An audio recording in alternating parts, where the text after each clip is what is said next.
Hello दोस्तों, आपका स्वागत है ड्यूपोर्ट इंडिया पे। अब हम फिर से शुरू करते हैं कार्बन एवं कार्बन यौगिक को आगे बढ़ाते हैं और शुरू करते हैं आइसोमर्स यानी कि समावयवी। समावयवी में तुमको हम सिर्फ ऑब्जेक्टिव के तौर पर याद करवाए थे। जैसे कि पेंटेन का कितना समावयवी? 3 गो। क्या गो? हेक्सेन क्या गो? 5 गो। क्या गो?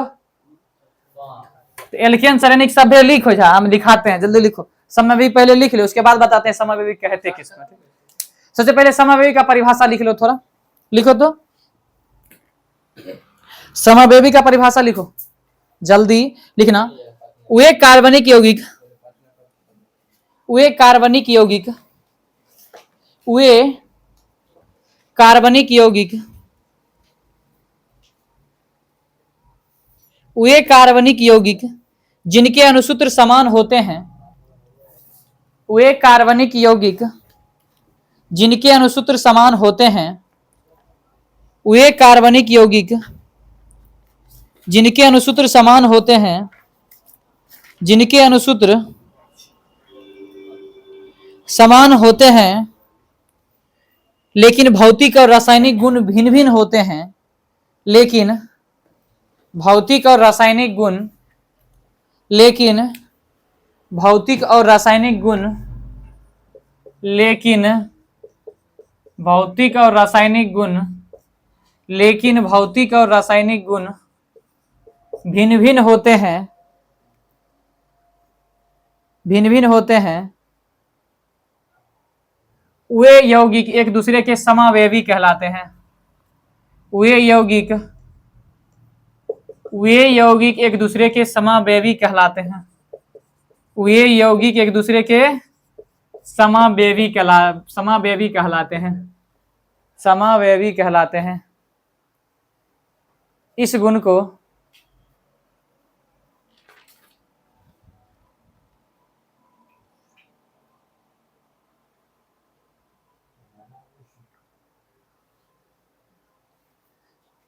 वे दूसरे एक दूसरे के समावयवी कहलाते, लिखो।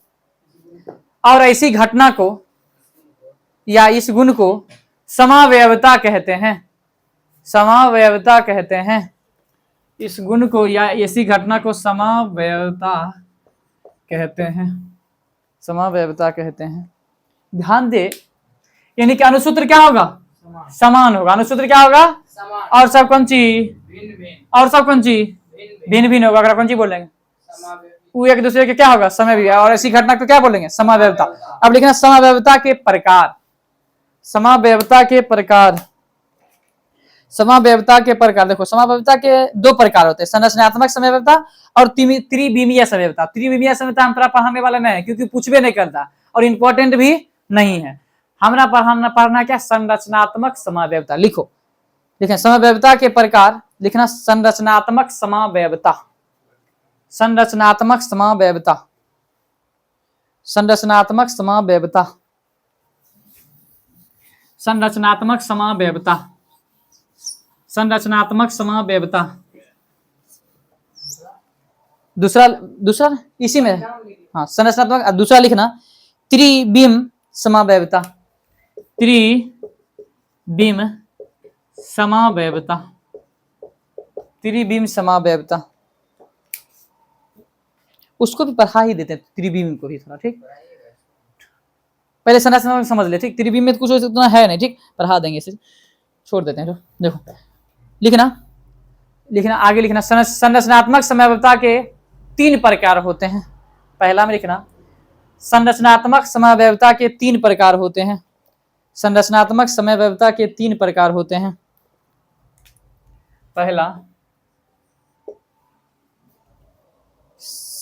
चेन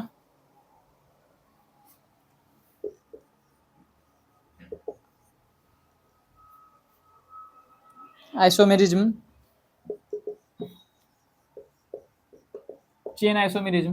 दूसरा पोजीशन आइसोमेरिज्म।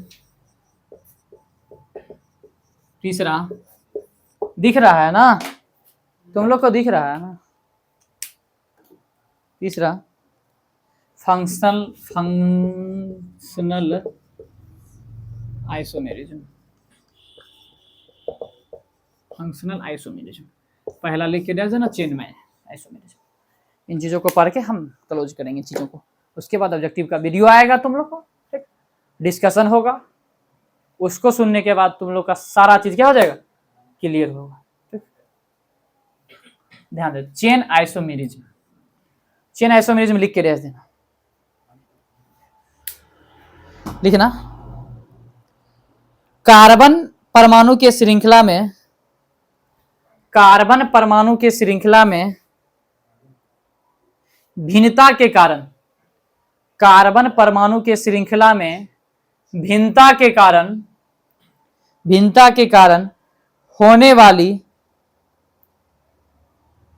भिन्नता के कारण, कार्बन परमाणु के श्रृंखला में भिन्नता के कारण होने वाली समावयवता, होने वाली समावयवता श्रृंखलन समावयवता कहलाती है, चेन आइसोमेरिज्म कहलाती है। होने वाली समावयवता श्रृंखलन समावयवता या चेन आइसोमेरिज्म कहलाती है, चेन आइसोमेरिज्म कहलाती है। उदाहरण में लिखना, C4H10 के दो समावेवी होते हैं, होते हैं। डायरेक्ट इसको याद ही करना है, हम दो बता देते हैं, एग्जाम्पल देखना, चीजों को समझने का प्रयास करना। C4H10 CH3 CH2 CH2 CH2, ठीक, ये हो गया। उसके बाद 2 मेथिल प्रोपेन, 2 मेथिल क्या, हाइड्रोजन क्या पूरा, ओ ना एक पूरा, अब पूरा, अब पूरा 10 गो, बिल्कुल। अब देखो 2 मेथिल प्रोपेन है तो इसका सूत्र क्या हो जाएगा, 2 मेथिल प्रोपेन, तो CH3 CH CH3 CH3। आप देखो पूरा ऐसे ही ना होगा, ठीक भी। आप देखो ए आइसोमेरिज्म कहते हैं किसको है, देखो ये किसका सूत्र है, दोनों का सूत्र क्या हो जाएगा, C4H10 होगा, नहीं होगा रे, होगा, ये दो क्या होते हैं, क्या यार, दो होते हैं, सिर्फ लिखा गया समावेवी। अच्छा, के दो समावेवी होते हैं, समावेवी होते हैं, समझो। तो राखी बोला अनुसूत्र समान रहेगा, संरचना सूत्र क्या होगा, भिन्न होगा, भौतिक गुण भिन्न होगा, रासायनिक गुण भिन्न होगा। अब देखो एक का अनुसूत्र निकालते हैं तो क्या होता है, कार्बन क्या गो 4 गो, हाइड्रोजन क्या गो 10 गो, तो C4H10 एकरो हुआ। अब देखो कार्बन क्या गो 4 गो, कार्बन क्या गो रे 4 गो, हाइड्रोजन क्या गो 10 गो, दोनों किस क्या है, अनुसूत्र समान है लेकिन संरचना सूत्र क्या है, ये दोनों यौगिक क्या है, एक दूसरे के क्या है, समावेवी है। समझ आया, ये चेन रूल हो गया, ठीक। अगला लिखना पोजीशन, इसको बना ले तुम लोग, पोजीशन। ऐसे ऐसे पूछा नहीं जाता है, डायरेक्ट पूछा जाएगा कि ब्यूटेन के कितने समावेवी, 2।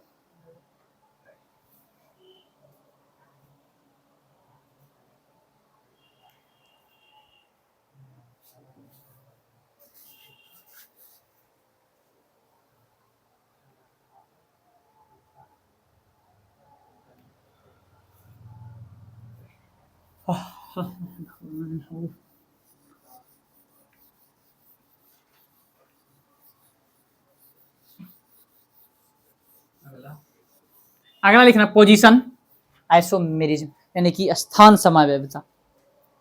स्थान का अदला बदली होगा और काम गड़बड़ा जाएगा, ध्यान रखो। लिखना पोजीशन आइसोमेरिज्म, पोजीशन आइसोमेरिज्म।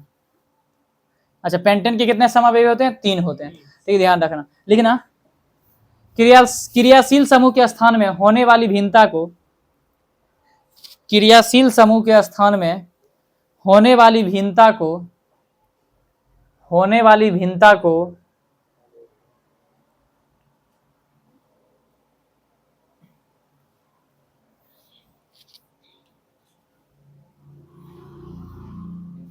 क्रियाशील समूह के स्थान में होने वाली भिन्नता को पोजीशन आइसोमेरिज्म कहते हैं। क्रियाशील समूह में, क्रियाशील समूह के स्थान में होने वाली भिन्नता को पोजीशन आइसोमेरिज्म कहते हैं। एग्जांपल देखो, एग्जाम्पल बहुत ही अच्छा है, CH3 CH2 CH2 OH, ठीक है। दूसरा है CH3 CH CH3 CH3,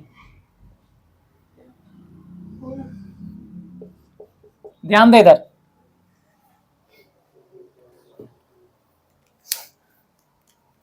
दोनों का सूत्र देखो क्या होगा। सबसे पहले क्या है हाइड्रोजन, C3H8 होगा, 7 कैसे होगा, हाँ बिल्कुल, इसमें क्या हो जाएगा, C3H8 होगा। दोनों का यौगिक समान है, लेकिन देखेंगे एकरा बोलेंगे कौन चीज, प्रोपेनॉल ही बोलेंगे। क्या बोलेंगे, C3 है प्रोपेनॉल, क्या बोलेंगे, एकरा कौन चीज बोलेंगे, 2 प्रोपेनॉल। क्या बोलेंगे, बोलेंगे ना रे, 2 के बाद है ना 1 2, 2 प्रोपेनॉल। अनुसूत्र क्या है रे, समान है, लेकिन संरचना सूत्र क्या है, भिन्न भिन्न है। क्रियाशील समूह के स्थानिक न वजह से स्थान बदल गया है, इसीलिए इसी को क्या कहते हैं, पोजीशन आइसोमेरिज्म कहते हैं। समझ आया कैसे किए हैं। अब अगला लिखना, हाँ एग्जांपल लिख लो, उसके बाद लिखना functional isomerism. Functional isomerism, functional isomerism, functional isomerism.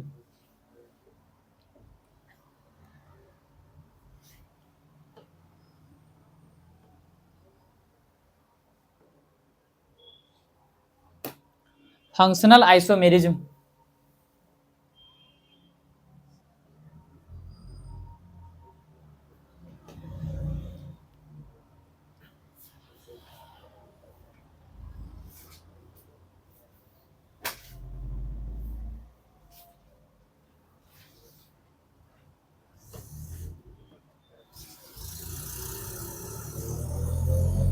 Functional isomerism में लिखना, लिख लियो, लिखना,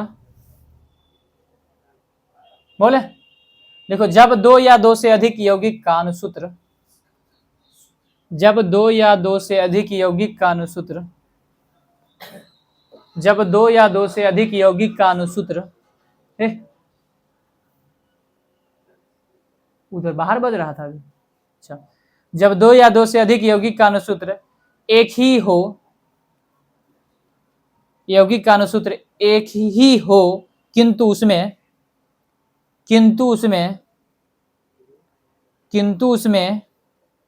उपस्थित क्रियाशील समूह, किंतु उसमें उपस्थित क्रियाशील समूह भिन्न भिन्न हो तो, किंतु उसमें उपस्थित क्रियाशील समूह भिन्न भिन्न हो तो उसे, भिन्न भिन्न हो तो उसे फंक्शनल आइसोमेरिज्म कहते हैं। भिन्न भिन्न हो तो उसे फंक्शनल आइसोमेरिज्म कहते हैं। फंक्शनल आइसोमेरिज्म कहते हैं। फंक्शनल आइसोमेरिज्म कहते हैं। फंक्शनल आइसोमेरिज्म कहते हैं। चलो लास्ट एग्जाम्पल जो कि बहुत ही इंपॉर्टेंट है इन चीजों को समझने के लिए। और रिएक्शन के कितने समय अभी 5 गो, बस इतना ध्यान रखना। अभी हम उस चीज को भी रिपीट कर देंगे। देखो CH3 CH2 OH। बाबू चलो देखते हैं। चल इधर देख,